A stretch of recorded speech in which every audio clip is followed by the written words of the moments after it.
more people use Handshake in our demographic than use LinkedIn. Really? Yeah. It's an unconnected graph. So like LinkedIn is very focused on who you know, what you've done. But if you think about young people in America, it's like, we haven't done much yet. yeah. You know, how do you look cool on the network when you like have only ever mowed once like I did? Welcome to The Peel. I'm your host, Turner Novak, founder of Banana Capital. Today's guest is Garrett Lord, co-founder and CEO of Handshake. We have 100% of the Fortune 500, million companies, 1,600 plus universities, 18 million students and alumni. Handshake has spent the past decade building the company for this exact moment. Every one of the labs is spending over $1 billion a year. They need experts to provide data to improve their models. We talked through Handshake's human AI data labeling business that has taken off. The only durable advantage is actually access to an audience. We have 500,000 PhDs, 3 million master's students. Revenue will grow as the combined entity to be like far over $275 million this year. We have more demand than we can fulfill. We also talk about how AI is changing the job market and careers. The opportunity in many fields is to be the young AI-equipped, cracked employee. And get into the early days of Handshake, tapping out his dad's retirement account to fund the first years, driving all across the country to land the first customers. McDonald's at like nationwide broadband, sleeping in the back of the parking lot. Sneaking into career fairs. And I remember like grabbing like passes, you know, I have those lanyards. You grabbed a lanyard out of the trash. And then you just like flip the script. Like, tell me about yourself. Actually, no, you tell me about yourself. Handshake's very first brutal 7-month fundraise. And when they keep telling you no, it really gets tough to have confidence. Moving from Michigan Tech to Silicon Valley. It was actually the co-founder of LinkedIn's house. Advice for scaling a 3-sided marketplace. What the future of hiring looks like. And Garrett's unique strategy for hiring executive level talent.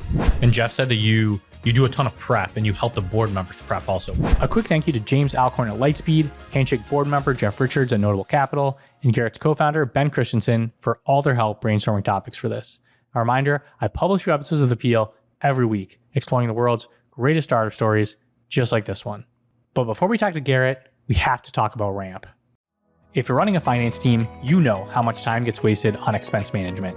Chasing receipts, categorizing transactions, waiting for expense reports, it adds up quickly. Ramp handles all of this automatically. Ramp is a corporate card and expense management platform that over 40,000 companies like Shopify, CBRE, and Stripe are using to streamline their financial operations. But here's what makes their corporate card different. Every transaction gets automatically categorized and matched to receipts. No more wondering what that $47 charge was for 3 weeks later. You can set spending controls, get real-time alerts, and even block certain merchant categories. It's like having a finance team member embedded in every purchase. That's pretty cool. The platform also integrates with your accounting system and ERP, so everything flows through without manual data entry. Whether you're issuing cards to a few employees or managing spend across departments, Ramp gives you visibility and control without the paperwork. Stop chasing receipts. Check out ramp.com/thepeel. Get $250 and see what a corporate card can actually do for you. Time is money. Save both with Ramp. Garrett, welcome to the show. Thanks for having me. Yeah, this is going to be fun. I feel like you have a lot of interesting stuff that's going on right now, but also a lot of interesting things historically too. It's been a journey. But just for real quick, for people who do not know what Handshake is, can you just explain real quick? Yeah, we are the like leading network that young people in America and in Germany and in France and the UK find internships and jobs and navigate from college to career. And so that means, yeah, if you think about the product, it's short form video, there's a feed, there's groups, there's messaging, there's profiles, there's a whole kind of social network around helping people learn from other near peers, get inspired, discover and explore like different job roles, find the first internship, find a first job, find their second job, find their third job. It's the largest place in America where people are finding their first job. And there's 1 million companies that use Handshake, with a bit over 1 million companies, including almost every big company. We have 100% of the Fortune 500 that actively uses Handshake. And we are proud partners of 1,600 plus universities in the country and community colleges. So it's a really, the way they think about the business is a 3-sided network. So there's, 1 million companies, 1,600 plus universities, and there's about 18 million students and alumni that use Handshake as their way to, kind of navigate this world of work. It kind of sounds like LinkedIn for Gen Z, quote unquote, like based on everything you just said. Like you, as an investor, you get that pitch all the time. Like, oh, we're building LinkedIn for Gen Z. It sounds like you actually did. Yeah. And more people use Handshake in our demographic than use LinkedIn. Really? Yeah, for sure. And I think one of the other ways to think about it is like, it's an unconnected graph. So like LinkedIn is very focused on like, who you know, what you've done. But if you think about young people in America, it's like, we haven't done much yet. Yeah. How do you look cool on the network when you like have only ever mowed lawns like I did, right? The trick there is you pitch it as you're like an entrepreneur. Yeah. And you exactly. went out there and hustled. Acquired customers and like bootstrapped a market. Type into the chat GPT and like make yourself look awesome. But that was my background, right? And so it's unconnected. It's all about like discovery and exploration, getting inspired, learning from peers. And if you think about the way that like information is locked up on historically, it was like, if you went to UPenn, you knew a ton about finance. Yeah. If you went to Stanford, you knew a ton about software engineering and startups. And I mean, you went to school in West Michigan, right? Yeah, we both grew up in Michigan. Totally. It's like, how many people do you know that were like dropping out of school to work for Y Combinator companies? Zero. That was like, I actively tried as hard as I could to graduate, took tons of student loans, I had 3 jobs while I worked 40 hours a week, 3 jobs, and I took 18 credits 1 year in school just to pay for school. To may save it and not have loans. Yeah. Which I didn't end up having. But yeah, it's like, it's unheard of. Totally. Yeah. I mean, that's very similar to my story. I mean, I grew up in an amazing, like not complaining about it, but grew up in a working class family in Michigan. Went to community college for 2 years, paying through school, saving up. It's much cheaper to do credit hours at a community college, get into your... It's crazy. The price of college is nuts. Totally. And then transfer up to Michigan Tech. And that was really the impetus for starting Handshake was, just trying to unlock this information and access and like level the playing field no matter kind of what your parents did, what school you went to. I think the interesting thing right now that's going on, you guys started a new business recently that seems like it's kind of really taken off. What is sort of the state of kind of what's going on right now at Handshake? Yeah. If you take a step back, like, maybe just simply answer the question, like we're helping frontier labs hire experts to help them with human data necessary to like advance their models. So what's a frontier lab for somebody who's just coming into this cold? Yeah, I would say it's any one of the main LLM providers that you would use. So we work with 6 of them. So we work with basically everyone that's building the modern LLMs that you're using. And the reason, if we just take a step back, like the reason we entered this business is it kind of is connected to the Handshake story and connected to where our labs are going. So like historically, a lot of the gains that were made for all the LLM tools that we use came from pre-training, right? So that was like sucking up more information than anyone else had on the internet. So that was sucking down books and every blog post and every article on the entire internet, every YouTube video, every Reddit post. And a lot of the gains were made in improving these models from improvements in pre-train. And this was just all the information you could put in to stick in a model that then used to do things with. Exactly. In the knowledge base. And then about 18 months ago, right, or really around 18, 24 months ago, the gains started to be made in these model companies on the post-train side of the house. And the post-train side of the house is really, the models is essentially in essence have like sucked up every piece of public information anywhere in the world already to their model. And so they have the corpus of every possible piece of content. And so in order to make gains, they needed new content, new data. And specifically like the type of data that they needed historically was like generalist. It was like preference ranking. So did you like post A or post B more? And the industry really was fueled on taking advantage of smart international talent.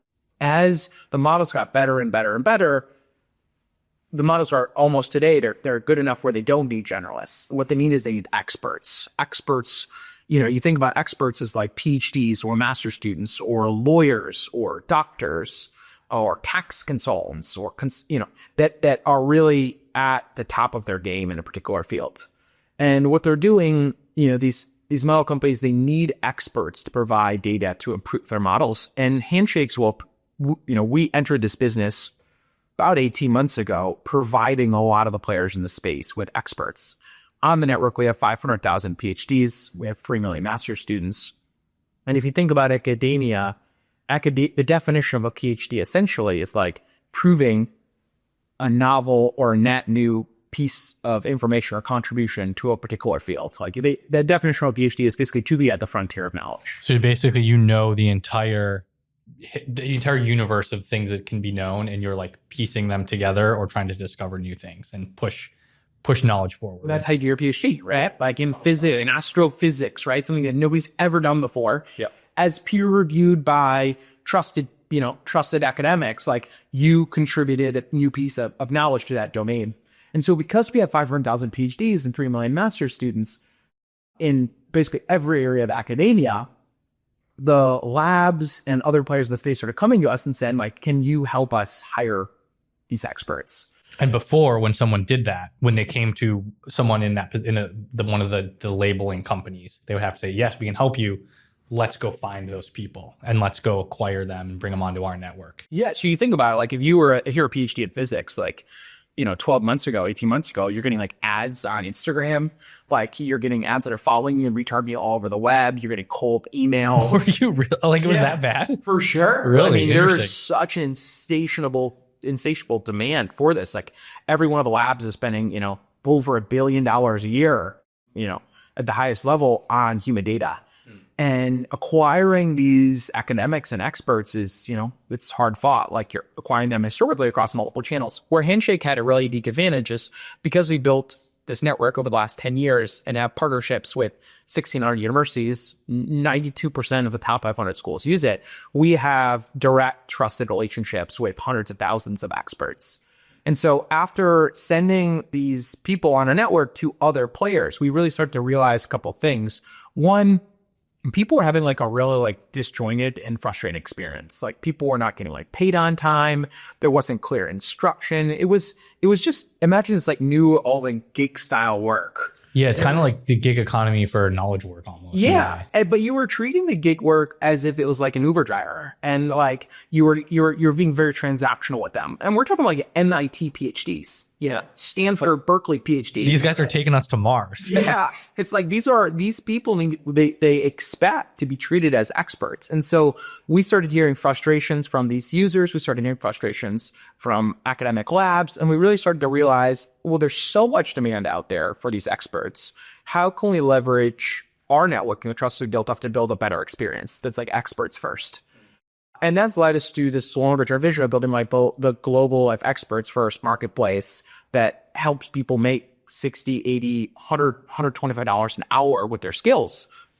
And also connecting this journey from not just getting paid at work, but connecting the job search journey, connecting it to your career story. So we believe in a long-term future where Handshake can leverage our business in human data, and we're already doing this today. It's some of the AI interview tools we're building, some of the agentic recruiting tools we're building to like leapfrog and build the best matching marketplace on the internet. And if you think about like job search on the internet today, you have like Indeed. It's like a transaction search box. It's just like, it's just a black and white website basically. Yeah. Well, literally you have to like go in there and be like, okay, like I'm 25. I'm like a marketer, like marketing, and you press search and it's like, 80,000 jobs. It's like, don't want to work at a big company. Don't want to work at a small company. Like what are the skills I have? Don't work in performance marketing, social media marketing. So like we are already today like leveraging a lot of this matching engine and fine-tuning model we're building to improve our marketplace. And we think that, if we just take this like next 10 years, though, there's a totally different set of roles that will need to exist in the economy. Many jobs will be displaced and people need to be upskilled and reskilled. Many people will need to be articulating like, what skills do I actually have? And it's better than just putting on a resume. It's actually like doing like a work simulation where we actually prove this out. So the human data business, in kind of summary, like we're paying people, we're able to pass on all these customer acquisition costs that other vendors have to acquire the experts. We're able to pass it on to like better training, better communities for the PhDs, where the pass on savings to the labs themselves by improving the retention or passing it a cheaper pay rate over to them, because we don't have these huge structural costs of acquiring people. It's interesting too, that's kind of happening at a time right now in the market where college kids are having a little bit of a harder time getting jobs. Like if you look at the data, recent college grads have higher unemployment rates than later in career. Maybe that's always the case, but it's hard to get a job sometimes when you're getting that first job. So it's interesting that it's happening then. And then I think you've mentioned this in the past too. It's like at a time where a lot of schools are losing federal funding or state funding, where, you know, there might be a PhD, their program or their project or their thesis isn't getting funded. So it's like another way for them to make money. Yeah. I mean, if you take a look at like what we're hearing from our fellows, we call them fellows on the network. It's a pretty crop opportunity to make money. Yeah, I'm a teaching assistant. You said $100 an hour. That's insane. Totally. I mean, you can be a teaching assistant making $30 an hour. Yeah. Or you can be actually applying your unique area of expertise that you're doing your PhD in and like contributing that knowledge to the frontier of AI. And you're also learning like incredible skills around prompt engineering, spot hallucinations, like really understanding what the models are good at and not good at. And what we hear from a lot of our fellows is like this helps them in their actual core research. This helps them build professional skills. This helps them instruct and teach students more effectively because they're able to be more knowledgeable on the frontier of what models are good at and make 100 plus, 80 plus bucks an hour. Yeah. So it's really a win-win-win across the board. Yeah, because when I was in college, I did 7 different internships just throughout, the years. And one of the reasons I kept doing new ones was because I found one. I was like, oh, instead of making $10, I can make $15 an hour. Yeah. Like I think my last one that I did for the last 18 months, I was making, it was like $23 an hour or something. Yeah. That's like insane. In Michigan as a college kid, like that's decent money. Yeah. Like that helps you pay for school. So 100, I mean, I maybe wouldn't have even like moved on. I would have just kept doing that forever. I was working at like a micro center, mowing lawns, like valeting cars. Yeah. Yeah. Midwest grit. So I was talking to Ben, your co-founder, last night, and he said, I need to talk to you about how did you decide to do this? Like, how did you have the conviction to, in like the general process you use to say like, okay, this is an opportunity and this is what we're going to go after? Yeah. Well, I think in a lot of marketplaces, like if you just like take a backdrop from like Amazon, right? Like you really get to sit at the middle of what's happening in the marketplace and pick your shots on like where you can make an impact given your structural advantages. Yep. And what was very clear is we started to see an incredible amount of demand for PhDs and master's students and experts, people that are studying to be lawyers, people that are studying to be doctors, people that are studying to be consultants and, getting their master's in tax accounting. And so we started to see this and we also started to hear from our users that it was like a frustrating experience, right? Like, as I mentioned earlier, like, they weren't getting paid on time. They were getting interrupted properly. They weren't being treated as like, experts in their domain of in their domain. And so because of that, we started to really realize that we had an opportunity to go direct. And we could also, as I mentioned earlier, like pass along this customer acquisition cost and the savings and kind of leapfrog all the competitors in the space. I think that the only durable advantage in human data, right? It's a very operationally intensive business. Yeah. Over the long term, I mean, the only durable advantage is actually access to an audience. Otherwise, it's essentially like a commoditized set of companies that are all just operating on their operational like superiority and competing with one another for margin. If you can pass on, if you can improve retention, if you can build loyalty and actually treat these people the way they expect to be treated, you can pass along many, many benefits to the labs. You can produce higher quality data because you've access to better people and they're retained longer. You can produce data quicker because the turnaround time from activating them to actually participating in a project is much faster. They care about speed and they also care about volume. Those are the 3 things here about speed, quality, and volume. And you can produce higher volumes of data because your ability to activate your retained audience is superior structurally to your other competitors. And so we've really seen that resonate in the market. Hence why we're working with Fix of the Labs, hence why we're growing so quickly. And I think what's also really cool is like hearing the incredible stories from our fellows. And it's a pretty unique opportunity. Yeah. What's sort of the current state of the business? I know I've listened to some of the stuff you've done recently. It sounds like the numbers keep changing. Maybe this is going to be changed. It's going to be bigger by the time we publish, but what's kind of the current state of Handshake? The numbers keep on doubling. Right? Like this last month with the industry news, like there's been an incredible amount of demands. Our team has grown from, we'll go from 0 to hundreds of people that work on this business.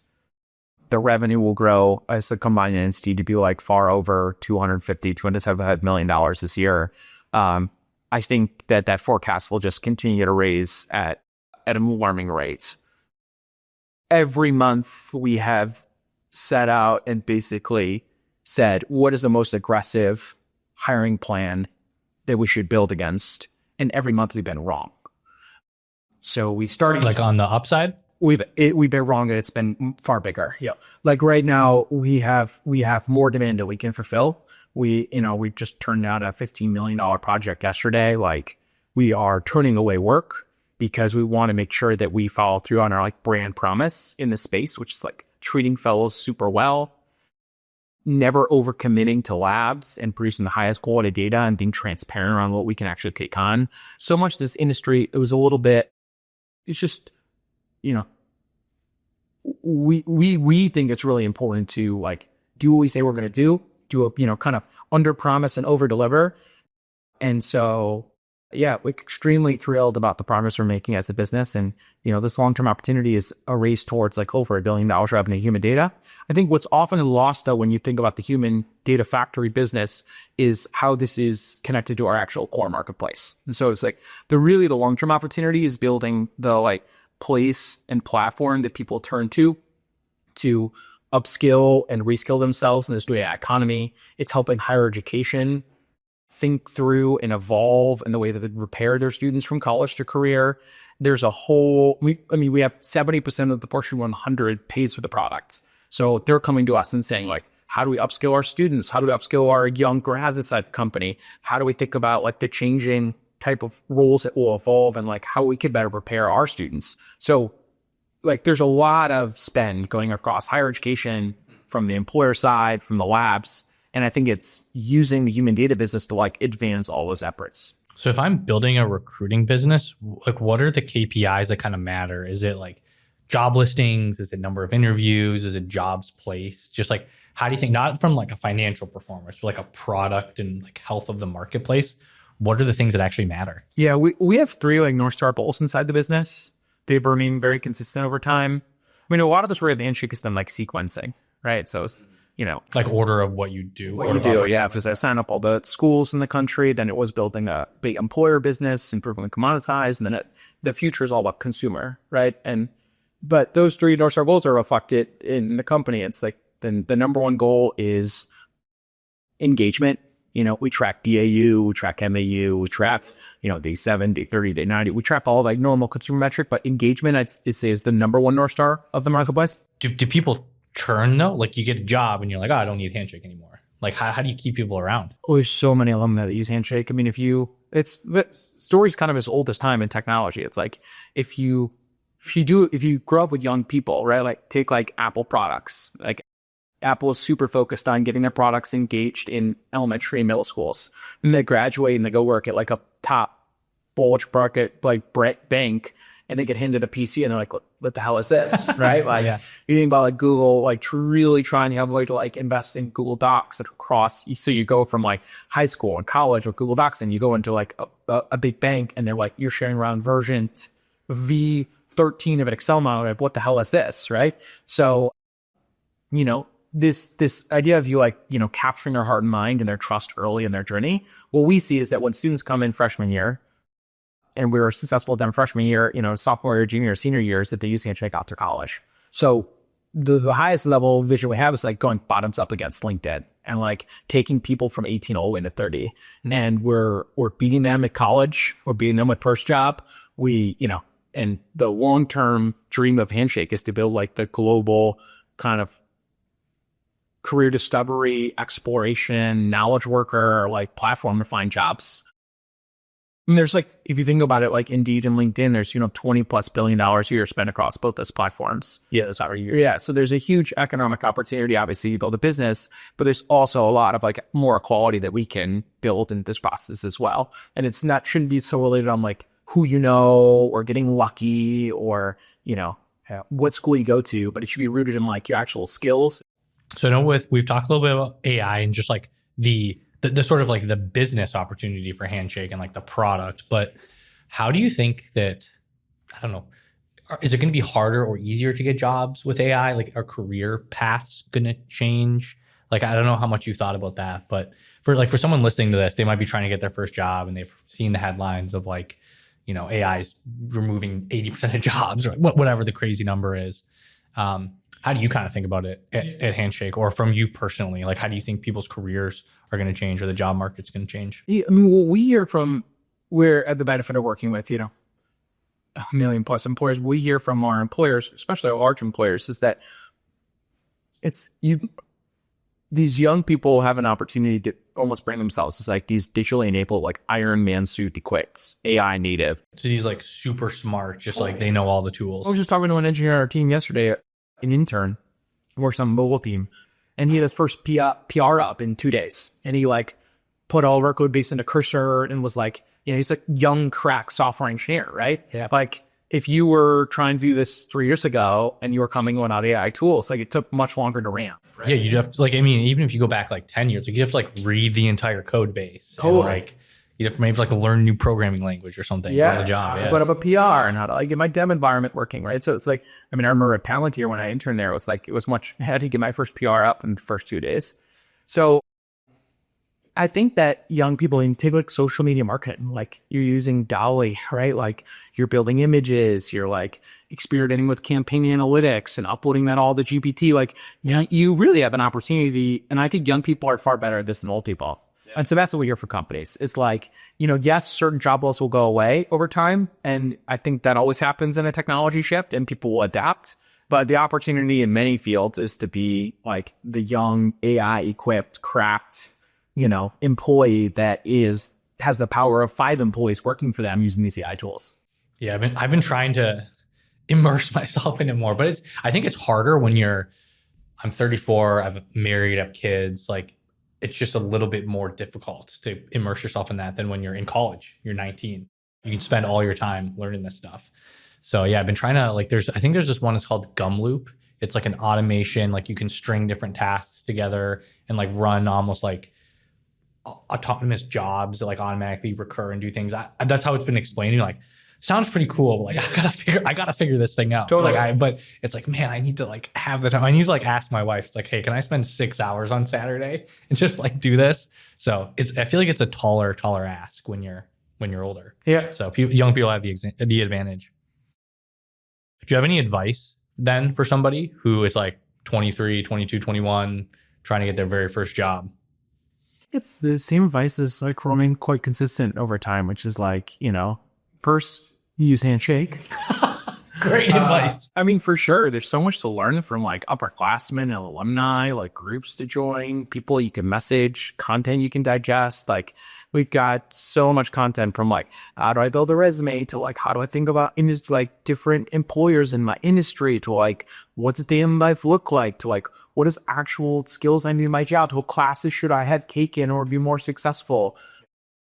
What cities are cool, right? Like, so I think there's just so much out there that just demystifies this experience for students and allows them to like discover and explore different paths. I think getting involved on campus and trying to build experiences, professional experiences that allow you to tell your story effectively is huge, right? Like, I was in the IT Oxygen Enterprise on campus, right? I was in the Association of Computing, Technology. Like, getting involved on campus and getting closer to alumni and employers, learning for peers is huge. Most of that content ends up like falling back into Handshake. So if you're more passive and maybe, a little bit, concerned about your time on campus, like, you can just watch some short form video or participate in groups and be a lurker. A lot of students are like lurkers in the network, as you might imagine, in a social media platform. And then I really encourage people, like, I think also people don't realize how many jobs they need to apply to in order to be successful. Like, I think this idea that you're just going to apply to like 1 or 2 or 3 jobs, we see in the numbers so that you have to apply to, far more jobs in order to be successful. And that's okay. Like, you're going to do a bad job on certain interviews. Like, stay confident, get inspired, like, be persistent and like power through it. I've kind of experienced this a little bit or picked up on this. Luckily, I don't have to actually apply for jobs myself right now, but it sounds pretty brutal from what I've heard. It's like there's a job that gets posted on LinkedIn, and because of AI, there's just hundreds, thousands, tens of thousands of people that apply to it. It just makes it super easy to apply. And then it just makes it impossible on the employer side to stay on top of things. So there's just so much competition. Hence why marketplaces exist on the internet. Yeah. Right. Like, in the future world, like that's the definition of marketplace, right? Too much noise, right? Yeah. How do you find signals to match more effectively? And that's what we're really good at Handshake. Like if you talk to young people in America, Handshake's like the preferred platform they're using. Their valuable time is more effective spent on Handshake than Indeed or LinkedIn. Really? And that's because it's higher signal. When you drag out the future, it's like, yeah, but in this world that could possibly, we'll see inevitably happen is like a job seeker has an agent and a company has an agent, and there's just more ways than ever, right? It's like agents talking to other agents, right? So what is the definition of like a high quality marketplace? It's providing opportunities to, use signals and data to incentivize better outcomes on both sides of the marketplace. So just beyond jobs, like how do you think AI will impact marketplaces? So it just like makes the supply demand discovery happen more efficiently? What you think about how broken this is right now? Like we just talk about Indeed. It's like, yeah, you should pull it up on your phone. It's like, imagine. I don't want to. Imagine you're like a marketing major. It was like 2 years outside of school and you're from Michigan. So it's like General Motors, right? Yeah. That's like the big three, right? So you're like you want to get a job, you're working at a tier 3 automotive distributor and you want to get a job at General Motors, right? It's like, yeah. What experience do you actually have to share? Like you studied you went to Grand Valley State, right? So it's like you studied marketing at Grand Valley State. I learned the 5 Ps in my marketing class, and I don't even remember what those stand for. Right? So it's like, you don't know university companies to apply to. You oftentimes you're trying to figure out what does it mean to be a product marketing manager? Because you're already 2 years outside school. Like, what's it mean to be a product marketing manager? What's it mean to be a performance marketer? What's it mean to be, work in marketing operations? Like, what platforms did they use? Like, what type of company is cool? Should I go to big company, small company? Should I will you stay to Michigan, right? Like, you go onto Indeed and it's like you type in marketing and you just get like, I said it earlier, but like tens of thousands of jobs. It's like totally broken. And so that is so different than the consumer expectations that everyone has on other platforms. So, in the future on Handshake, you imagine a world where you're like talking to an agentic, like video AI interviewer who's collecting information and coaching through this process. It's, actually performing tasks. So doing like work simulation to actually can like prove skills. It's just like you get way more into it, but I think that what Handshake is heavily invested in is making this the best use of your time when you're trying to discover, explore, or apply to jobs for your first job, second job, third job, or your first internship. And also like talk about the way the marketplace used to work. At Grand Valley, GBSU, how many companies recruited at GBSU went in there? Maybe like single digit thousands, right? Fast forward today, GBSU, Handshake's a proud partner of GBSU. Like there's probably over 300,000 companies that recruit the network. So we're able to help people bridge across geographies. Maybe you're like a small chiropractic clinic in Jackson Hole, Wyoming. It's a real customer of ours. Yep. You log into the self-service product. You don't even know you don't care what school you're recruiting from. You just want to find the right chiropractic student, right? So, historically you had to like go into a list and like select each one of the schools, and now we're just like, really? Yeah. Now you're able to like target students maybe that went to school in Michigan, that grew up in Wyoming. Maybe students want to move to the Mountain West, right? And actually indicate interest. So this Indeed and LinkedIn are like so far behind the ball. The matching for early careers. That's why people trust us. Interesting. And it's kind of fascinating that if you and me were sitting here today talking about this and we're like, let's start a company, like we probably couldn't just do this. Like you kind of need the groundwork all laid. You kind of spent the past decade plus building this all. You're like building this startup inside of a startup. Mm-hmm. You have like some people, it's almost like, sounds like a skunk works type of project. How do you balance it? Like you got it all started, but like, it sounds like how have you approached all this? Well, I don't know if it starts ever in balance.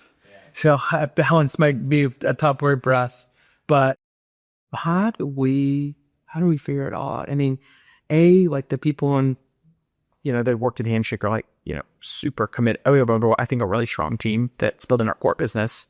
Our core business is roughly like, 650 people globally. And we've really been successful, like operationalizing our core business. We have probably 200 plus people in go-to-market, 200 plus engineers, like people, we know the metrics that matter. We know how to plan annually, like execute quarterly, like balance the week and what you need to get done with the quarter, like have a strong goal setting process. We have strong leaders across the business.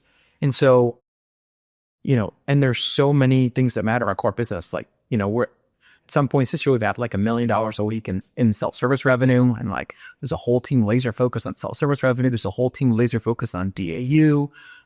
We run, hundreds of events across the country with our marketing team. So I'd say like, over the last 10 years, we've really figured out how to like operationalize our core business.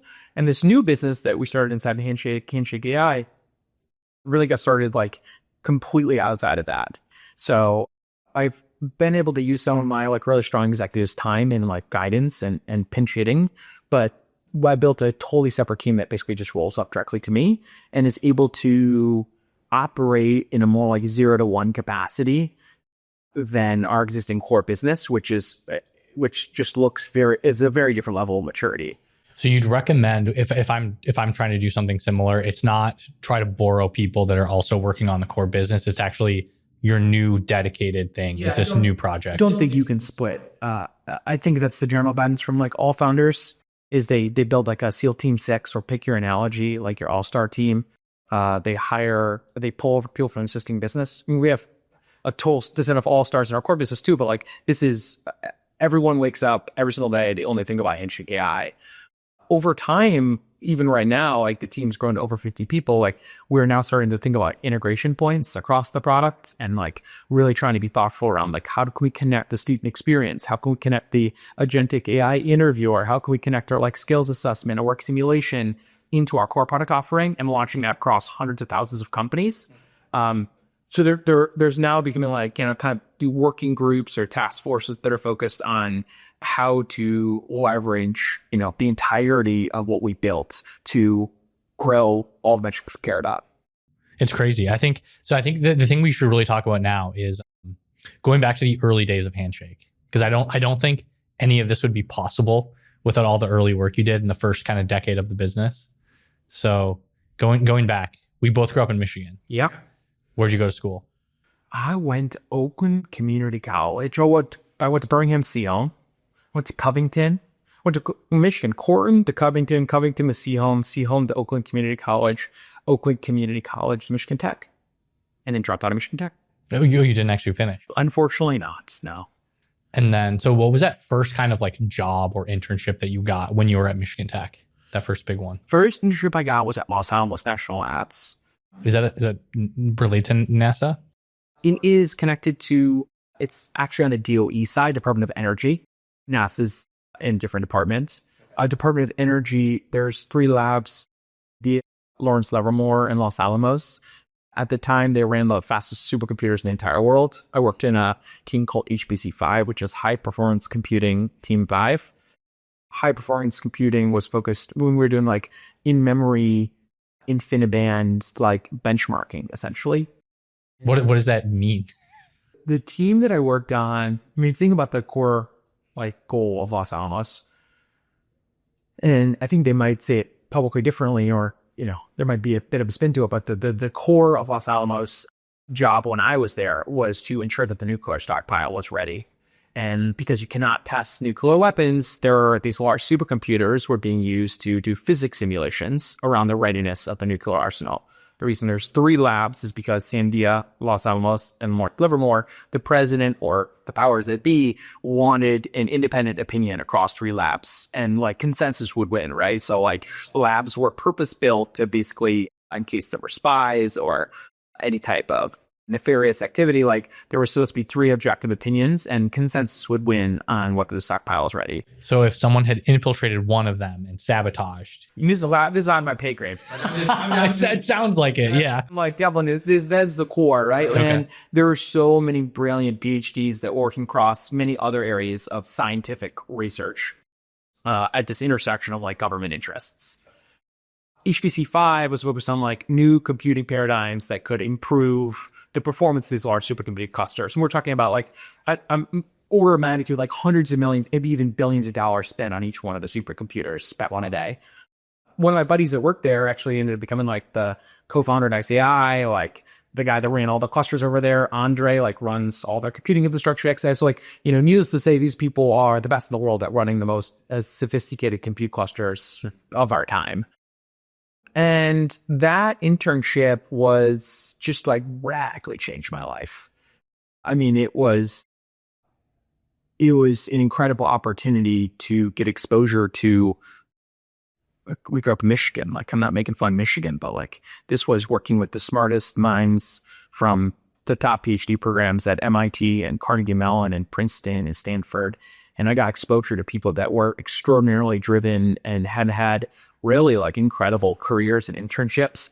And they were like, dude, you gotta, I was a pretty hardworking guy and pretty energetic. And they're like, you gotta break out in Silicon Valley. Like, gotta go work at a startup. So I started like researching startups, and I really fell in love with Palantir. This was back when they were like, Was this like 2012, 2011? Yeah, I think that's right around the timeline. Yeah, so I got my internship my sophomore year there. And I read this post by Shankar, the CEO of, or I think it's the president of Palantir. It was talking about like how software engineers, nerds, equated if like Lord of the Rings, you can still see the post on Quora, like could make an impact on the world. And I was really attached to like, how can you make like impact by being a software engineer? And they said it was the hardest internship to get. Like only the best of the best. Was this Palantir that would say that? Palantir was like, go get public. That's such great marketing. It's like, we only hire the best. Like, it like attracts people. Yeah, it was epic. And so I like was dead set on like working there. And I was applying and like cold emailing and how'd you get through? Like, No response. I got extraordinarily lucky. One of the recruiters had worked at Sandia National Laboratory, and he knew how elite the program was at HPC 5. Breaking into HPC 5 was like, from Michigan Tech, was also like a total anomaly that I was able to break in there. How'd you do that one? I followed the co-founder of XAI, Ross Nardine, who had gotten that internship the year before, and he had hustled his way in. He's extremely like resourceful. So he'd hustled in, and then I was, like a superstar freshman, and was able to break in there too. So went to work at, Palantir. That was extremely life-changing. Like, flying out to DC, they like, just to tell some like jokes about, like, they pick you up in like a chauffeured car.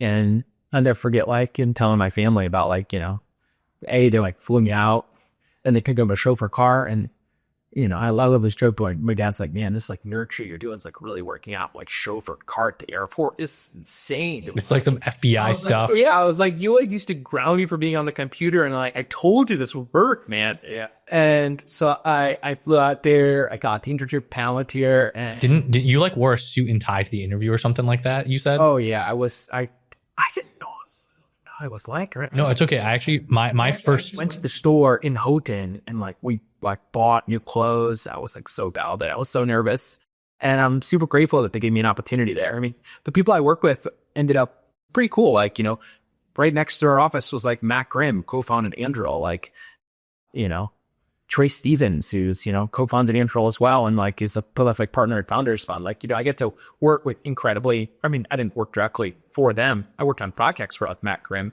but the cool thing about Palantir is they took a bet on people. And if you did a great job, like you could take on more and more. Like I also got to work on Team Rubicon, which is like a veteran organization. I actually went to Hurricane, I think it was a Hurricane Sandy, what it was, like lived out of like a gymnasium with a bunch of like military vets, building software to help them do disaster response. So like, but the core thing with Palantir was just learning that like young people, talented people could like do anything. I got flown to Hurricane Sandy, and like they're like, figure it out, and I like figured it out, right? And like, that was the whole ethos of Palantiring. After that internship, I helped a bunch of my friends get internships there and full-time jobs. So Ross went to go work at Palantir. A couple other friends did from Michigan Tech. And I became like super frustrated with how unfair it really was on what school you went to and what jobs you get. And how so much of that process is kind of just connected to like your family and like the net worth of your family and the connections of your family, or what city you grew up in, or what city your school was in. And so I was like, well, maybe I could. And now all these Stanford kids starting companies at Palantir, like, maybe I could start a company in Michigan Tech. And we started building Handshake nights and weekends in the library with a group of friends. And 10 years later, turns out, just like Palantir, you apply yourself for a long period of time, like, you can kind of reorient the world the way you want it to be. So that was kind of like the early business model then, was like, okay, I'm realizing that I can make $5,000, $10,000 referring friends to work at this tech company. There's a business here potentially. And then I kind of like put you down this path. It's just so broken, right? Like the way that the tools that we use as students to find groups and jobs, that was some like Facebook groups talking to other interns, Silicon Valley. There was like, you learn more information like hackathons, different schools. Every campus we visited when we were trying to build this business had like a different set of information that was helpful. And if you went to University of Michigan engineering program, you had more opportunities in Chicago than at Michigan Tech. So like, I thought that we can really like build a product that makes this a lot better for all sides. And that's the story of marketplace, like 3 sides, right? You have to make employers successful, you have to make university successful, you have to make students successful. So why couldn't you just go direct to students and just say like, I'll help you get jobs? Yeah. Like did you try that approach? We did try that approach. The reality is like, and there's been like 50 competitors over time that have tried this as well, and they have all gone to zero.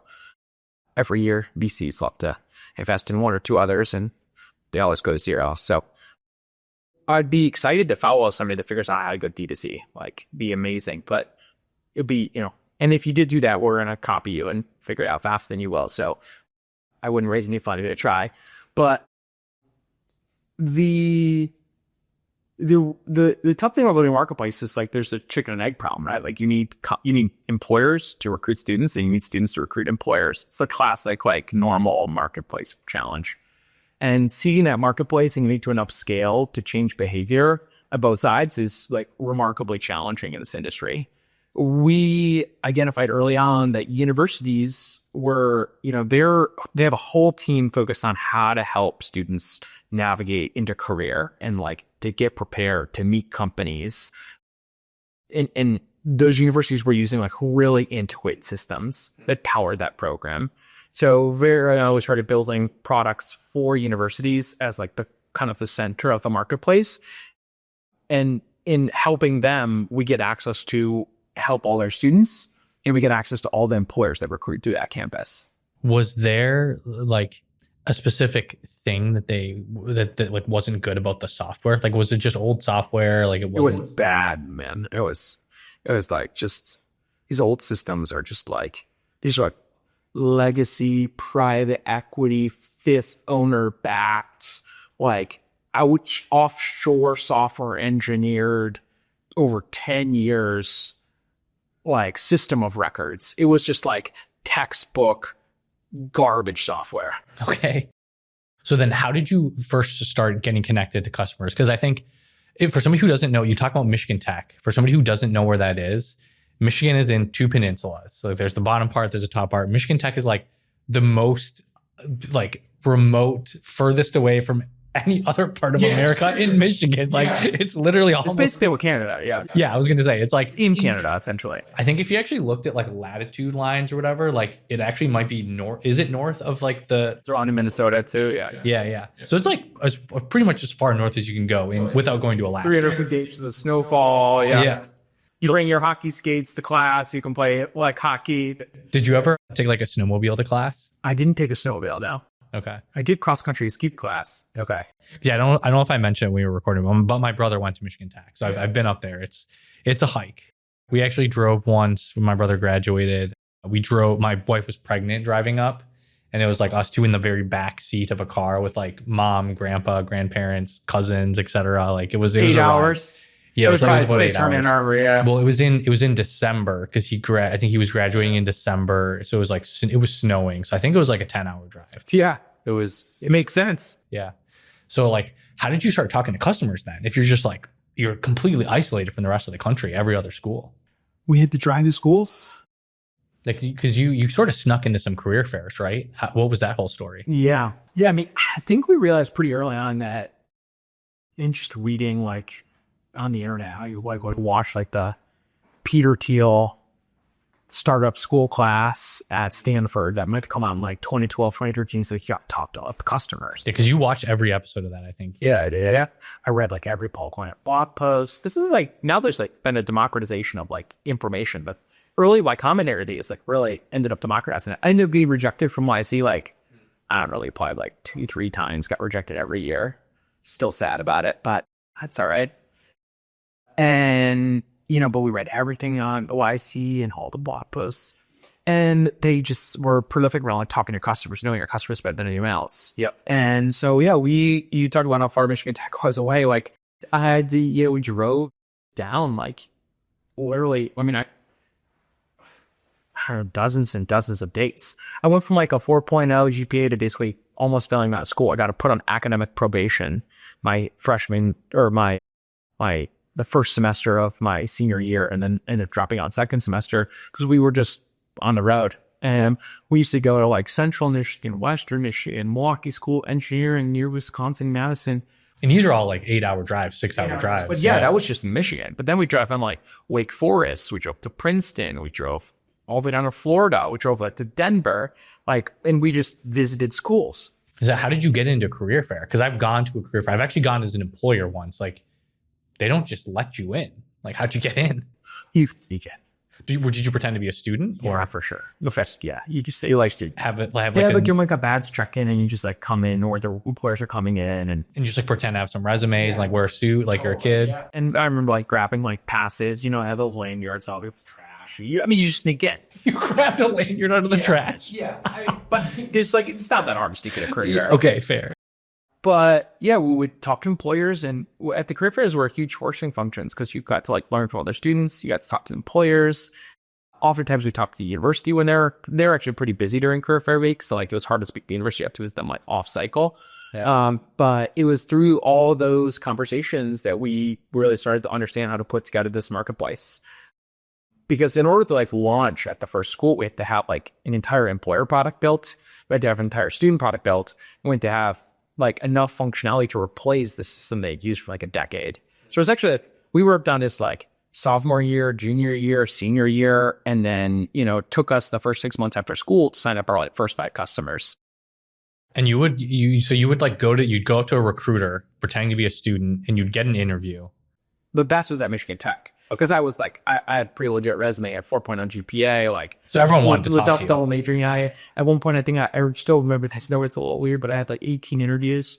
Like you're going around campus, like with then, you know, 0 blocks in between, like late to the interview, and then you just like flip the script. You'd be like, you know, they're like, tell me about yourself. Actually, no, you tell me about yourself. Like, how do you recruit for students? How'd you pick Michigan Tech? What systems do you use? How do you think about the cost to acquire each student? Like, how do you think about like the efficacy of events and ROI? How, like, you know, how do you run your target school strategy?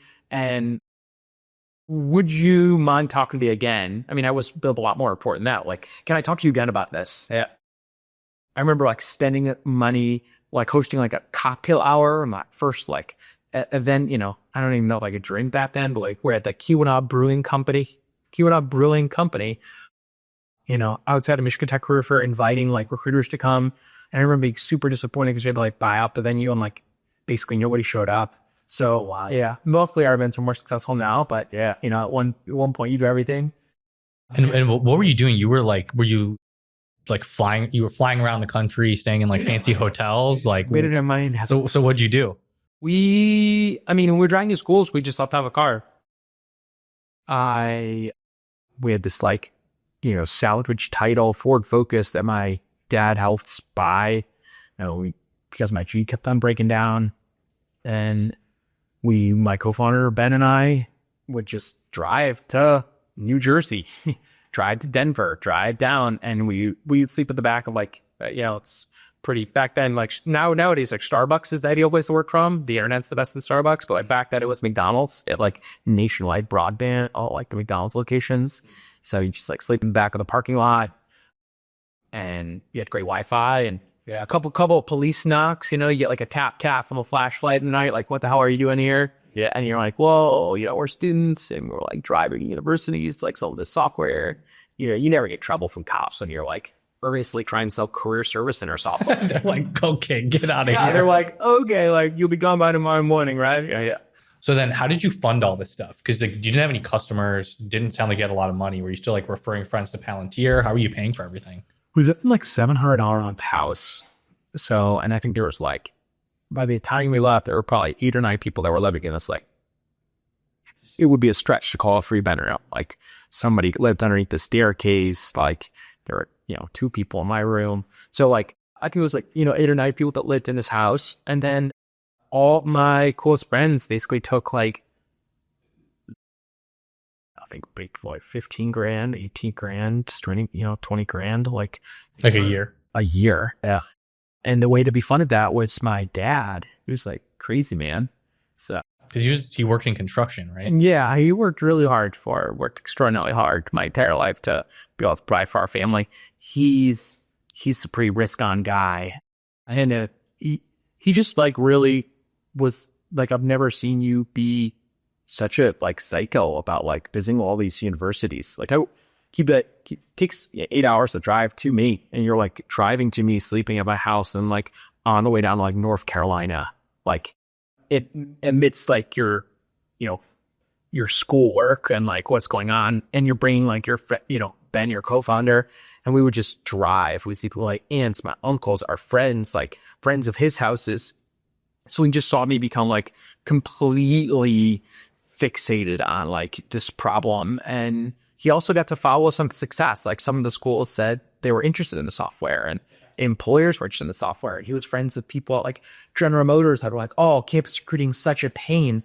And so, yeah, he like basically like funded us with all of his retirement money, which is Kind of insane when you really step back. That he was super insane. I mean, this isn't extremely insane in like a working class family. Did he refinance the mortgage too? Yeah, I think he sold off a piece of property that he wanted to build a home on. That was like a long-term investment of his. He like refinanced his house, pulled out money. I mean, he was a definition of risk on. And, he's under portrait. Does your dad have equity in the business? Yeah, my dad's done very well. Okay. He's now a part of a country club that drives a Range Rover. So okay, he's big turnaround from like a 15-year-old like rusted out like F-150 in like a red F-150 and then a white F-150, and he would like clean it on the weekends. But yeah, big. He's pretty proud. So then, how did you get these schools to actually sign up? Like, what was the process of like convincing them to talk to you once you got to the career fairs? You were in front of like how did you convince them to even take you seriously? Well, they didn't take us seriously for a long time. I mean, a couple of fun entrepreneurs listen to this, so it's like, everyone, they basically just wouldn't respond to our emails and take us seriously. So like a couple of tactics to work, like cold calling was like super effective. Actually calling. But what was most effective was like, probably the most successful thing we ever did early on was like sending a box to each university with a mug from each career service center director's alma mater. So if you went to Michigan, it'd be a gold blue mug. Then we wrote a handwritten note, and the handwritten note was like, you're a hockey fan, like we're hockey fans. Like you go to church on Sundays, like huge churchgoers. Like just anything you could pull from. You say you love vacationing in Florida on Facebook, like, actually I have family in Florida, big Florida guys, like just ridiculous letters. Yeah. And Ben told me last night that you would actually pay people on Craigslist to write these because your handwriting was so bad. Well, there was also so many letters we had to write. Okay. Yeah, my handwriting was bad, A. And B, we probably sent like 100 of these letters. And these letters are like dense, like we hired good people on Craigslist. They like looked really sappy. It was like 12-point font, cursive. It was great. Handwritten like novels, like full page. So you would letter. open up the box and take a mug on top. You'd be like, what the hell is this mug? And they had to put underneath handwritten letter. Like, you got to read the letter. Yeah. And underneath that was like at midnight printed out the school computers, like manila envelope. You remember the middle on which you would turn schoolwork with a clear cover on top? You had like punch it in the 3 hole punches. It's like turning homework projects. So it's clear on the top, and underneath was then a picture of us. we had like our photographer friend like take pictures in like the multimedia lab. So it's like Max in the back. We bought track jackets from Palantir because we like thought that was so cool, super professional. Like those European like Adidas type Yeah, ones. it was ridiculous. It's at, Strider Corp. The product was called Trajectory, but students could consistently call it spell trajectory. So we renamed it Handshake. And these boxes were a hit. People were like, I will send me this crazy box. Like, I'll meet with you. Yeah. So we're like, we're not going to meet with them on like WebEx. Yeah. And we just get the car and drive. So we put we must have put 20, 30,000 miles in this car over like a summer. And we signed up 5 schools. And that was Out of like how many? How many did you have to talk to? Like drive to? I don't know how many we drove to. I mean, we were definitely up like hundreds of schools. Not hundreds, maybe maybe 100 to 200 schools we were talking to. We got 5 to sign up. And it was also like a funny dance because you built this rapport as an entrepreneur of like, okay, like this kid's clearly smart. He's like very earnest and is like trying really hard. Yeah. But he's also like not graduated. Like he's also like, 21, 22 years old. Like he's younger than the people that you are helping get jobs. And he's trying to sell you his product. That was really tough because you basically you had this like credibility gap, right? Like, so getting the first 5 schools to sign up was almost like a dance. Like, who's going to do this first? Because if I can like say 4 of those schools did it, like then I won't get fired if it doesn't work. Yeah. But I managed, Sarah Otto, Eastern Michigan University, loved me and loved Ben, my co-founder, even more. And she and Michael, I think at Hillsdale University. So like there were 2 people that were just like, we're in, and then 3 others fell into place. Ben was like Central Michigan, Eastern Michigan, Hillsdale College. I think her name was Anne at Aquinas. And that was it. Did you ever talk to Lori Staggs of Grand Valley or Troy Farley? I know Troy Farley. Yeah, I know. Text Troy Farley right now. Yeah. Oh, nice. Yeah, I haven't talked to Troy in a long time, but Troy really grinded you're really grinding is pretty good. He was like, he's a business guy. Yeah. He was like a business savvy. They ended up tying up here too. Okay, cool. Yeah. I'm glad they did it because I probably missed it because this was Oakland University. I mean, I know all these people. Yeah. Okay. Interesting. I mean, will you spend 8 hours joining a meeting with somebody driving and you're remembering it. Yeah, exactly. You're visualizing the meeting. Like you're going to talk to him for 30 minutes, maybe an hour. If you're lucky, it's like, I got to like know everything about this person. You almost like have to visualize how the conversation is going to go and like prepare what you're going to say in every situation and like know how to kind of control it to make it go the way you want. Yeah. In that kind of a case. Yeah. I mean, the software was pretty impressive demoing it. The main thing we struggled with was like credibility because higher education was there like risk averse. I mean, we are as of our knowledge in the overall university, the fastest growing higher education company in like history. We powered 92% of the schools in the country. So in order to do that, like it was really, you build up trust in this industry. Like we have a whole like 50-person team that's focused on like the relationships and executive briefings, the trust building tools for them based on their roadmap or what they want to see. But getting people to take the leap early on, I think was the hardest part. And so I know you mentioned Eastern Michigan was the first one. I know you had an issue with them when you went live. Like what happened? Oh yeah. Well, anybody who builds software knows that demoing something and launch video production are 2 very different situations. I think my co-founder Ben told you the story, but yeah, it was like things demoed well from our knowledge how to be used. But then when you launch 5 schools and put 30, 40,000 employers, tens of thousands of students, and 100 plus staff members on a platform, all like launching within the same 2 weeks, like there were a lot of fires. And you'd never done a launch, so you were just going live with it. We launched all 3 constituents all at once, all in like a 2-week period. And so we just, so grateful and thankful to those customers that believed in us and helped us. Like they opened up their offices. We basically, all of us as teammates, went to work from their offices so we could sit over their shoulder.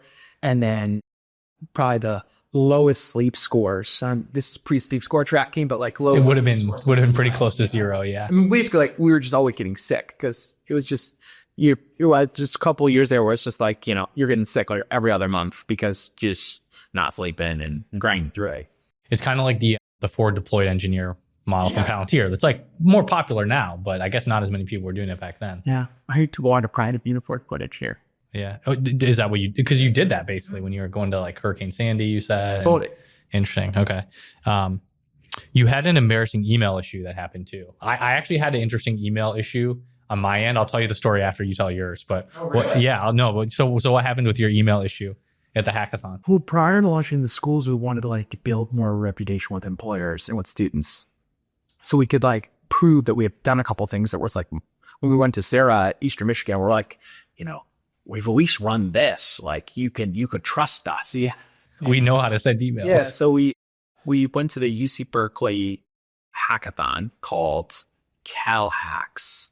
This is in like probably almost a decade ago, in the earliest movement of like hackathons. It was actually the first hackathon was called M Hacks. Guy like Dave Fallon started that. Yeah, Dave's like a legend. Yeah, Dave was. He said, I know Dave well from we're like being students together. We did M Hacks, which gave us so much credibility to do Cal Hacks, and we had an emailing issue where essentially amidst the career fair at like, I don't know, 11, 12, 1 a.m. in the morning, we sent like every single student individual, like hundreds of individual emails. We just had like a queuing issue with our like Mailgun API, which is like how you send emails. And we had enough domain authority to like send 300 emails. And it would hit their main inbox. Yeah, but not like in a nice way where it's a thread, like a separate individual email where it took you like 5 minutes to like archive. Okay. And I didn't ask you this, but I thought about like ducking and rolling underneath a table and just like never leaving. This is super embarrassing. Oh, because it was in the middle of the hackathon. Everyone was there. And everyone's like, what? I mean, respectfully, like, why is Handshake emailing me so much? I mean, there were obscenities, there were different words being used, but what we were luckily able to learn from that issue. And yeah. So I had a not maybe similar levels. One of the things that was kind of funny for developers is when you hit an API, it's now on their side. I remember calling that co-founder Scott and Ben at like, I don't know, wee hours in the evening, be like, so how many emails were sent and how many more are coming? They're like still coming through, and you're like, and he's like, I actually don't know. And I was like, well, can we like pay to get an answer? And he's like, well, that would cost, we'd have to upgrade to the enterprise tier to be able to have phone support. And I was like, well, don't think we have the money to do that. And he's like, so if you had to estimate how many was, he's like, Garrett, there could be like hundreds of thousands of more emails coming. Like, we don't know. We're going to like find out at like 8 a.m. ET. And so the emails like ripped all night to everyone. I mean, people that were there at Berkeley, they'll remember it. Like, it must have taken you like 10 minutes to go through your inbox. So how often were you getting emails? Just every minute, like, or every second? Over the fact that you could queue them up, right? We had enough domain authority to send them out, and Mailgun just like, so it was embarrassing. That's crazy. Yeah, mine maybe not quite as similar levels of embarrassing. So when I was in high school, me and my friends, I had a website that I just like learned to code on, mess around. I just like would find like a PHP script, throw it up, make it work, like experiment with it, whatever, move on.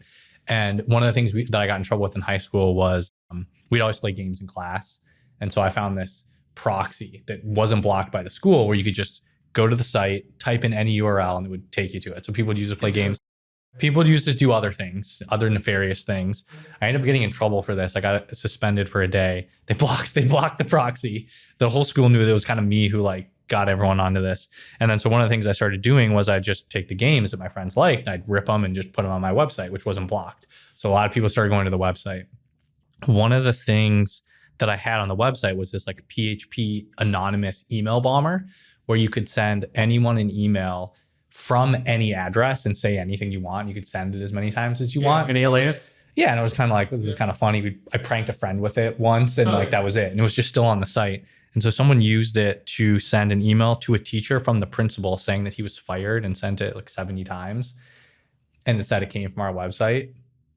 So it was like 6th hour into the day one day, they called me and my friend down to the office, and they're just like, why'd you do it? We know what you did. And I actually didn't know what happened. Yeah. Because me and my friend were like, what is going on? I remember sitting there, like it did the thing where like your head kind of starts to shake almost like your eyes are just kind of like vibrating, like, and you're just like, what is going on? Because like they're like, you're expelled, like you're not coming back. Yeah. And they basically expelled us for a day. We were able to prove the next day. We figured out what happened when we got home from friends, like what was actually going on. Then my friend's dad, he like went into the logs of the website and somehow proved that we didn't do it. I actually don't know. I should probably ask, like, what did you figure out that like proved you were innocent? Something like ask us to come back. They're like, we want you to start the computer club. Like they're trying to like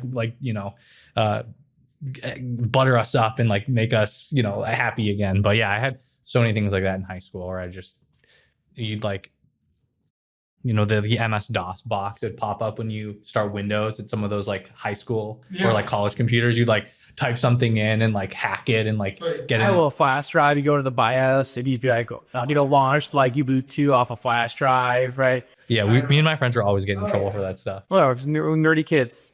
So I guess like so kind of like back to your story. So you were signing up all these different schools. How were you standing out against LinkedIn at the time? Because LinkedIn was like kind of around. Were people using LinkedIn or they were using Indeed? For sure. I mean, LinkedIn and Indeed were even if you think about it, like when we got started, like it's like your first question on LinkedIn is like, what's your job? I don't actually have a job. Right? You like build a profile and you build an Instagram profile. I mean, back then it's like you look cool and you went on LinkedIn and you looked like a clown. Like a dishwasher at the whatever. Any experience, right? So it was like really failing to meet the audience that we were targeting. And we believed that if we could engage people and build trust with them early, that they would stick with us over time. And that's like largely played out. And you didn't have a lot of customers. I know there's a point like your dad he gave you the money, was kind of starting to get tapped out. You guys were kind of running out of cash. Yep. So what did you do? The only thing an entrepreneur could do, try to ping doctors and dentists that my dad was friends with. So you were literally pitching doctors and dentists. Doctors and dentists in Michigan. A wealth manager, Nextel Networks phone sales leader. Like, these were like big dogs in Michigan, dude. Like, I mean, this is my dad's camera in his network, and we're taking up like a conference room, and I'm like pitching Handshake. Did you get a little bit of money from kind of the Michigan or not really? We didn't. I mean, it was brutal trying to pitch doctors and dentists on like a 3-sided marketplace network that wanted to help students, university, and employers. This was like, is not going very well. And so we flew to Silicon Valley, and the whole team, I just goes like, you guys, there was one fun thing. I was like, wait, it's no shade till he raised. So like my co-founders said they weren't going to shade, and they all ran the business, and I flew to Silicon Valley and like was going to go out to the land of the brave where all the startups are and raise money. And how'd it go? Not well.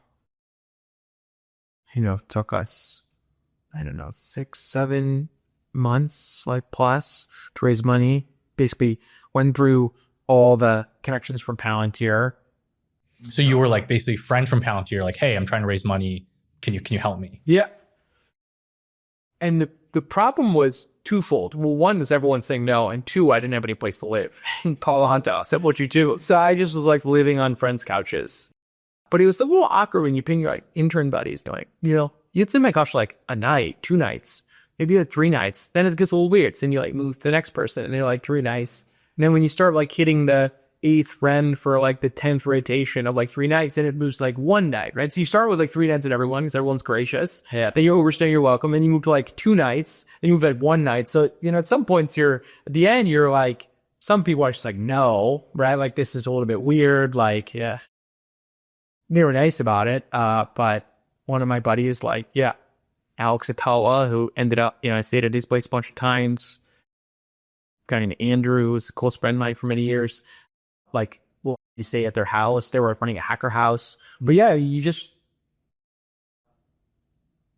was not easy, right? Like, I think that's the story that a lot of people, they just assume everything was like always great in a company like Handshake. I mean, it's even still really hard at Handshake, right? Like, take 3 years ago when we were like, kind of was one off a cliff and growth was decelerating and we had to do 2 layoffs. Like, in, people that we trusted and like working with at the company, like we had to move on with them and try to do as best we could to support them, like reduce headcount. Like, it's like a total thing from the outside. Everything just looks like awesome always. And it is, it's pretty rapid. Going 0 to like hundreds of millions of dollars of revenue, right? It's like pretty cool in the company right now. But like at every point, there's just like immense hardship. And, you just have to be like very persistent and never quit and just keep on powering through. And that was on our side, the consequences were really high. Like, I had all these buddies that had turned down all these jobs, and my dad had, worked extremely hard in construction to have this money, and there wasn't really a viable backup plan for him and for us. Yeah. And so we just had to keep on persevering. And, how many people said no? Like over 100, probably over 150. And it ends up being like helpful for you as to help be.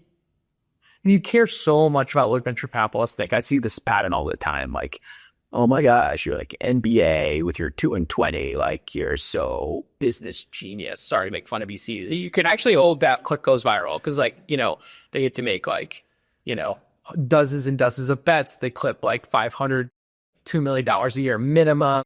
They keep 20% of the profits, and they just get invested in a portfolio of companies. And like most of them, like, have never built successful businesses. So yeah, I mean, I understand. I love VCs. I love our board members. I love a lot of VCs. I'm friends with a lot of VCs. But like, as an entrepreneur getting a no, I think like the core point I mentioned is like you care so much about what they think and all their feedback. And when they keep on telling you no, it really gets tough to have confidence. It really gets tough to maintain an independent view on the future. Like, it really. I was like, I don't know, 24, 23 years old. Like, and here I am, like, I can't the doctors and dentists say this is dumb in Michigan. And then the smartest Stanford GSB, that's a big deal. Michigan, like, you went to business school. Yeah. Like, you're saying no. And then the entrepreneurs are saying no. It is super tough to just power through. And I think every great entrepreneur, almost every one of them, they have that experience. Most of them do.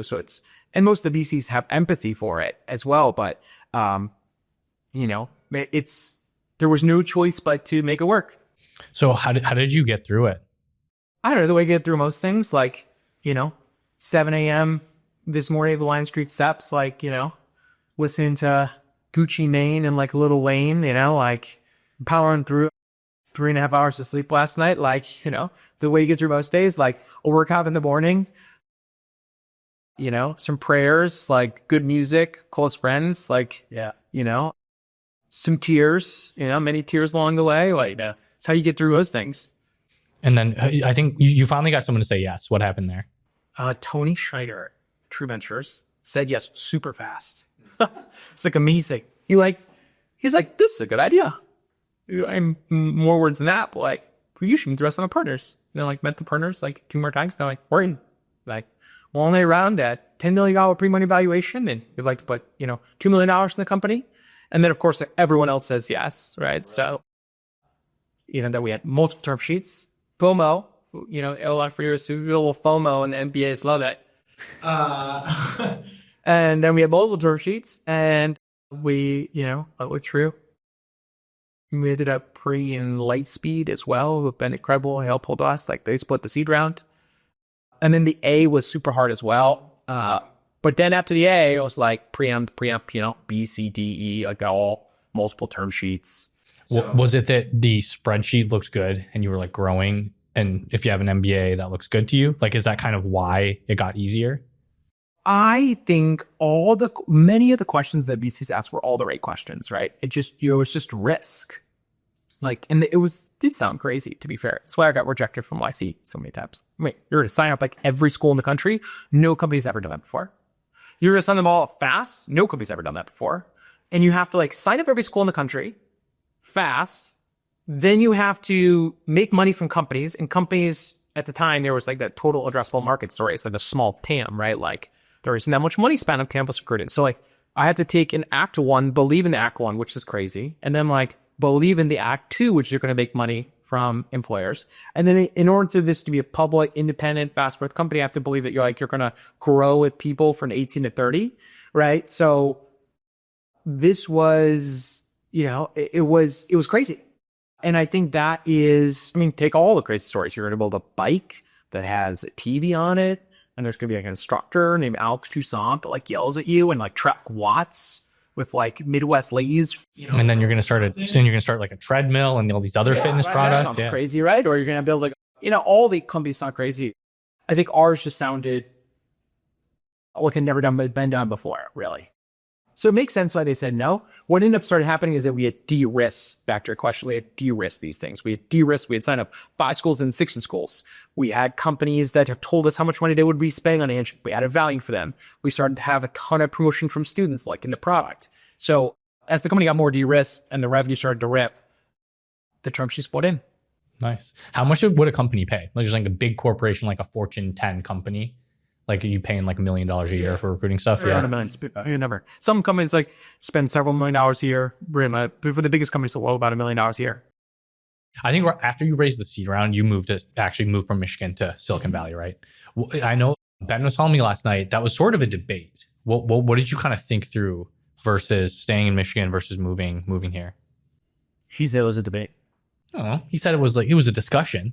Like you talked through it. I don't remember hearing much discussion. So it was just you have to move here. I guess you're right. Because we got money from a large Michigan family, prominent Michigan family, and they want us to like stay in Detroit. This was a part of the seed round? As a part of the seed round, yeah. After we got term sheet from Silicon Valley VCs, there was a large party in Michigan, Fields Investing, that was very interested, and they wanted to build. I don't know. I can't poo-poo on Michigan, right? Like, go Michigan. I mean, I live in Michigan still. I've stayed in Michigan. Fully. I guess I would to which I would respond like, yeah, it's pretty tough to build a prominent tech company in Michigan. Yeah. Go, my guy, Garrett. I'm going to catch bullets if I go out Michigan any harder.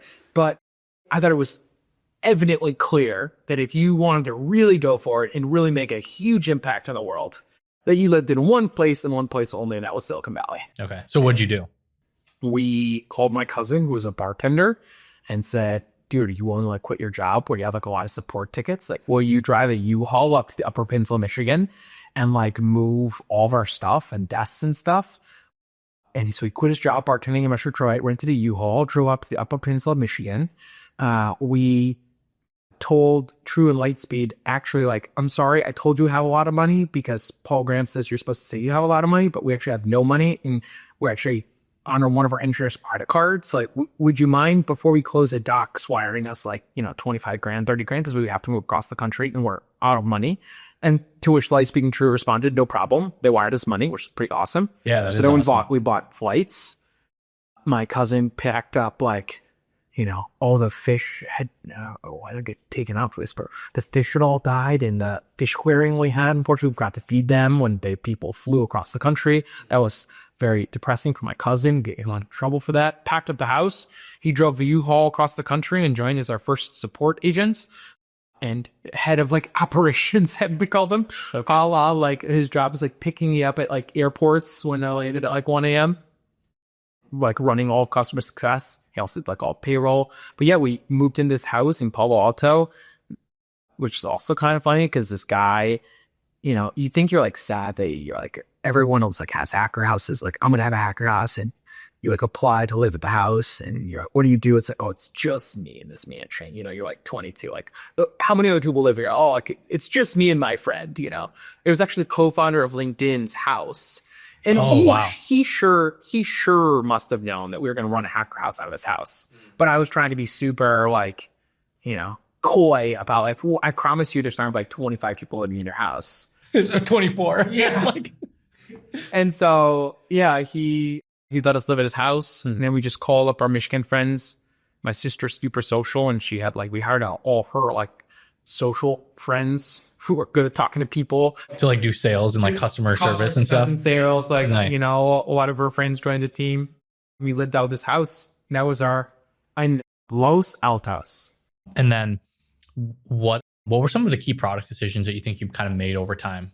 Like whether early days or like as you guys scaled up, like anything you think you really nailed of like, this was just fundamental in the success? Yeah, I think what we nailed that easily could have made this business not work was like the sequencing of like focus, and feel very thankful for our early capital partners and like believing in that sequencing, because we moved from seed, Series A and Series B, and we had never really made much money from employers. It was like a laser focused on investing that capital into universities and into the student products. And now monetizing too early. And that took, we raised 3 to 10 to 20, right? So that took $33 million of capital to get the schools, to get like majority of schools. Yeah, and years and years and years. And we just say steadfast and focused on like just the schools and making them happy and building the best product for them. That then ended up being the conduit to then be able to have this larger network with employers and students. And schools were okay with us making money on it in a way, as long as it like didn't take away from student opportunities. So I would say the prioritization was super unique, and many marketplaces think about that. Yeah. Other maybe intentional product decisions, like it was always like students first. Like we always like had never compromised on making decisions that are the best interest of like job seekers and students. At many times when it was very easy to do so, like a lot of constraints around, I believe, stay pretty like steadfast on being laser focused on providing value to students and employees. I think this like Handshake AI is then like very intentional as well. And like the way we're building the Handshake product platform, the allocation platform, the interview platform, payments platform, it's like very much in the lens of like, how do we leverage all these problems to build like the best job marketplace and action platform on the web. And so the broader opportunity, as I mentioned earlier, for Handshake is to be the place that people go to in this new AI economy with the new evolving roles, to learn skills, to navigate their career. And I think there's a ton of work that we're putting in right now to like automating what is recruiting? Recruiting is sourcing, it's screening, it's scheduling. These are like, they're kind of like manual-ish tasks. They're very rote tasks. I think it's extremely, the current state of reasoning models today can do the vast majority of what recruiters do every single day. And so it's building that really into a marketplace and a platform to help recruiters spend their time on better things, like, or to automate a lot of the recruiting efforts. Like, we're really focused on that. So you're kind of like at this point. So you mentioned a little bit earlier like these different stages of the business. It's like is sequenced in a way to you've gotten to this point now where you can build like almost like full stack job software, just like everything about it. Yeah, but it's also about data. And then like the more you have data around hiring outcomes, the more you have data around what interviews are good and not good. The more you have data around like actual work simulation and being able to really understand what like the skill taxonomy looks like and who has what skills. Like the more you have data, the more you can tune and improve these models, and the better you can make the experience for all sides. Like, I mean, at the highest level, like hiring someone is extremely imperfect. And, I don't know that I posted a job recently, but you're like, you have hundreds and hundreds of applicants. You're trying to find signal. And most people derive signal by like, how does it work mentally? It's like what school you went to, what job you've been a part of, right? Like, turns out you'd be pretty successful if you went to Grand Valley State University. Turns out you'd be pretty successful if you went to Michigan Tech. Like, that wouldn't be the first two schools that come top of mind when you think about like a venture capitalist or an entrepreneur. Yeah.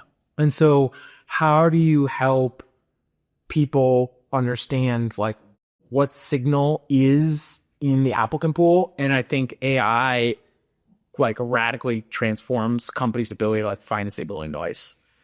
And I really identify employees that will not only like perform better, but stay longer. And like, that's what all companies care about. They basically want to understand what people are going to perform best over time. And they do that pretty simply. It's like most companies are like a 3x3. It's like potential on one side and performance on the other, and performance review process. And they just want to understand like the customer acquisition or the cost per hire costs, like what channels produce the best employees from our organization over the long term. And if you can improve a company's ability to retain and acquire better talent over the long term, they will pay you more money than anyone else on a per channel basis. And that is extremely connected to our core mission. Yeah, I think it's kind of underrated employee retention. Like you might get this amazing, on paper looks like an incredible candidate, and they leave after 6 months, versus someone who stays 20 years and is like a contributor and does the job well. Maybe they outperform. Like, I don't think it needs 20 years. I mean, it's just like, you take like a top, bank. It's like, they just want their employees to stay like 3 years. Yeah. Right. People are leaving a year in. Take like software engineering at the Whirlpool. Like they just want people to stay, so it's like these companies, what you really care about is, retention and performance over a shorter duration than 20 years. Yeah. One thing when I was talking to Jeff Richards on your board beforehand about this, he said, do you have a very intentional way that you hire kind of like key hires at Handshake? what's kind of your process, and just how do you make sure that the whole process runs smoothly? The whole process, I mean, it looks somewhat traditional of a lot of companies. I think there's a couple things we do that like some companies do that I feel really is important for us, like working sessions. So like actual, like some people can have a good day if you have a bad day. Like, some people are really good on their feet, so not so good on their feet. Some people like, interviews, 30-minute, hour-long interviews are super imperfect. What is the highest signal process that we've done and is worked so well for me over time, has improved my hit rate, is a working session. We actually bring in the people that are working with this person. You give them a prompt, a case study, and they have to produce materials and lead an executive conversation or a conversation about that topic with everyone else in the room. And we've that is the best analogy to like what it means to actually do work in a company. Not like, can you tell me about yourself? Like you can get some signal. And by the way, hiring's imperfect, right? I probably over all time, like maybe bat like 60, maybe generously 70% on hires. Like I've hired a ton of executives that haven't worked out. But I think since instrumenting this like working session kind of case study in like true half day, like on site, people get a sense for who you are, what the culture is, what the rest of the executive team looks like. Yeah. And it's really improved. And then I have a wonderful board. Like I really love using them as well in their areas of expertise to interview candidates. Oh, really? Yeah. Okay. And Jeff said that you do a ton of prep and you help the board members prep also. What do you do to help them be prepared going into those interviews?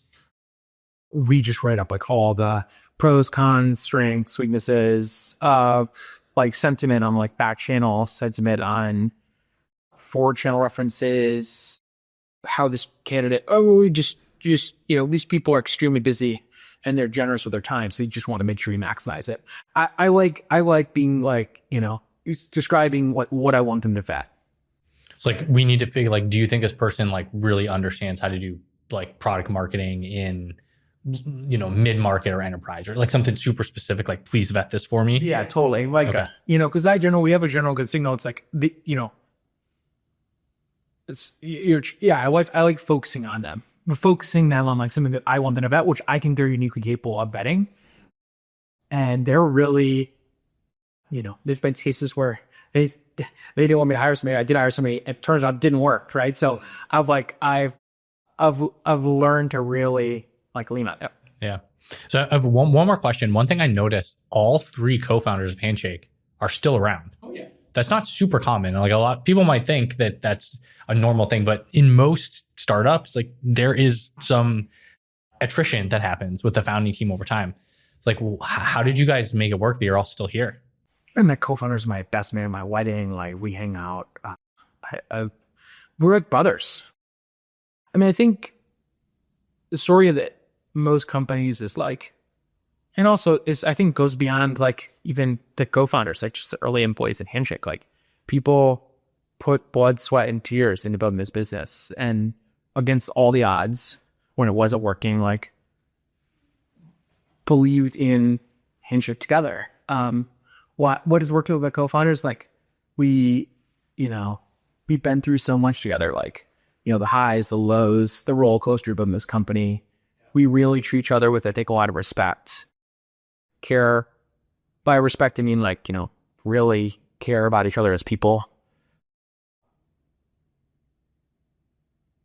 I think like also now when the business started to work, like allowing people to like work on what they want to work on, like you get to, by having more resources and more money and more business success, like you really can hire people to do things you don't want to do. It's like really, how do you spend your time actually enjoying your role? One of my co-founders is like one of the leading like, problem solvers in business. He typically has rotated around Ben like some of the hardest problems in the entire company. That's been exhausting for him because he's always doing like the hardest thing. But I think he gets a lot of affirmation. He's like, Fred Single was my best man, like the single best person I know in my life. Like just like the incredible heart. I think most people at the company would say to like him more than even me. He's awesome.